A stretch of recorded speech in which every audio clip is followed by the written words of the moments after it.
स्वच्छतेच्या या वारीमध्ये उपस्थित सर्व वारकरी भगिनी आणि बंधूंना या ठिकाणी मी नमस्कार करतो। पांडुरंगाच्या चरणी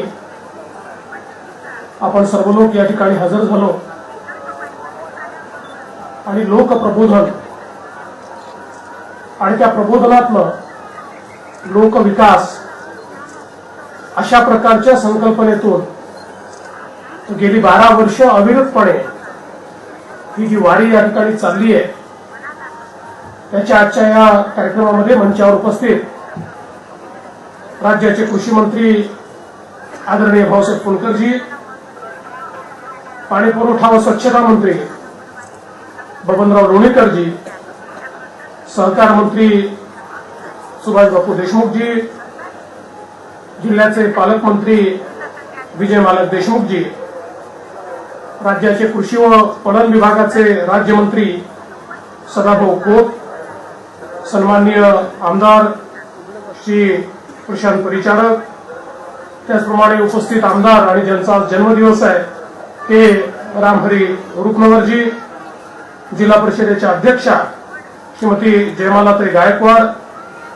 त्याचप्रमाणे या ठिकाणी उपस्थित असलेले माजी मंत्री लक्ष्मणरावजी ढोबळे, पाणी पुरवठा विभागाचे सचिव श्री राजेश कुमार, पंचायत राज विभागाचे संचालक ए.के. गिरी, श्री रुपेंद्र सिंग, श्रीमती सुकेशिनी देशमुख, श्रीमती वर्षा राणी बनसोडे, आमचे मित्र गोपीचंदजी पडळकर, या ठिकाणी उपस्थित सर्व मंचावरील पदाधिकारी आणि उपस्थित सर्व भगिनी आणि बंधूंनो, मी सर्वप्रथम आमच्या या सर्व लोककलावंतांचं अतिशय मनपूर्वक अभिनंदन करतो की ज्या प्रकारे लोकप्रबोधन त्यांनी केलं।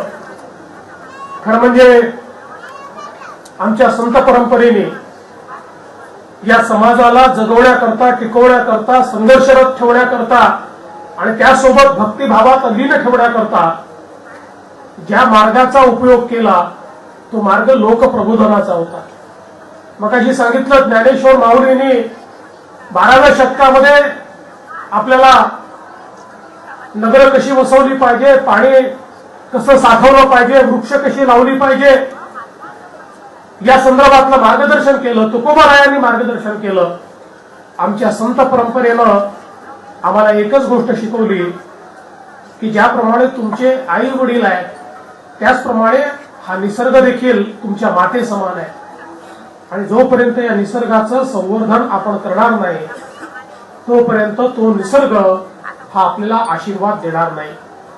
आपण बघतोय ज्या प्रकारे निसर्गाशी आपण खेळलो, आज सातत्याने दुष्काळ, आज 4-4 वर्ष आपल्याला दुष्काळाचा सामना करावा लागतो। आपण अनेक वेळा असं म्हणतो हे आसमानी संकट आहे, पण हे आसमानी संकट नाही आहे, हे तुम्ही आणि आम्ही तयार केलेलं संकट आहे।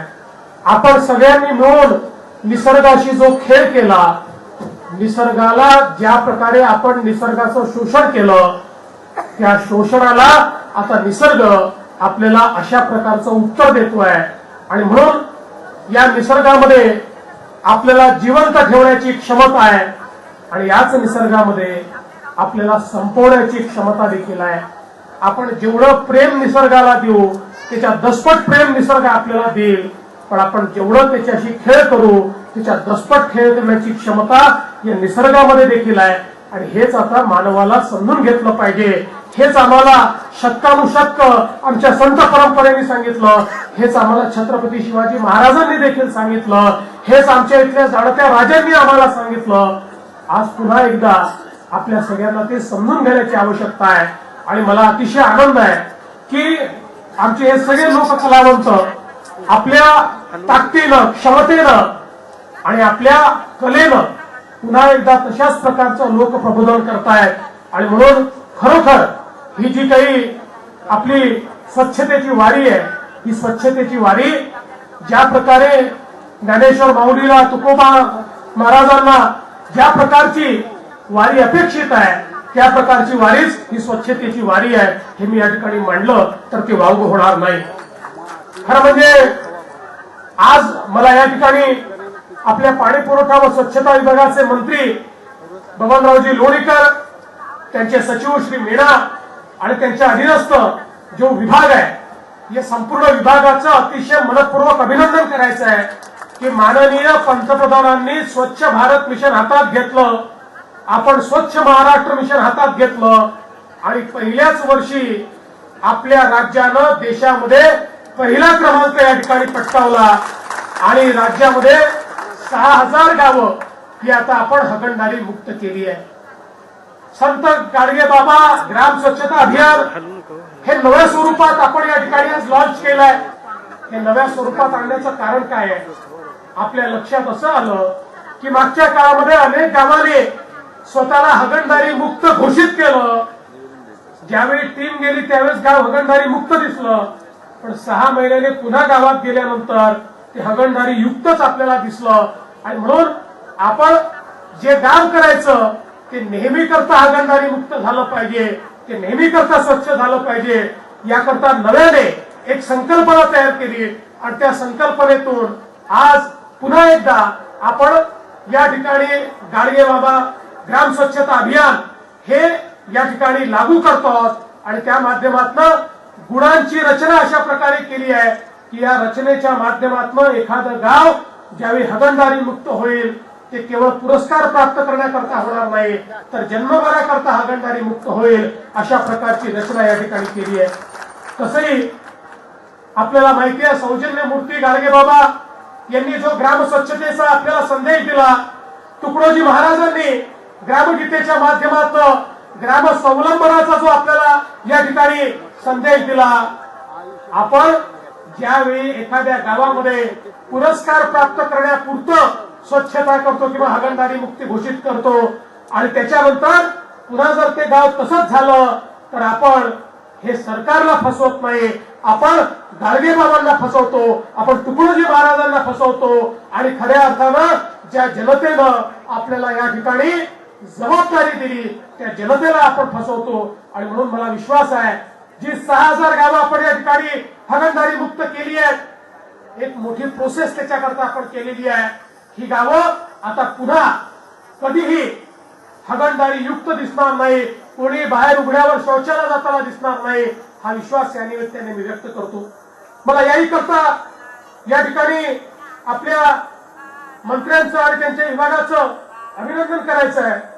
साधारणपणे आपण एखादं टार्गेट ठरवतो ते कधीच पूर्ण होत नाही.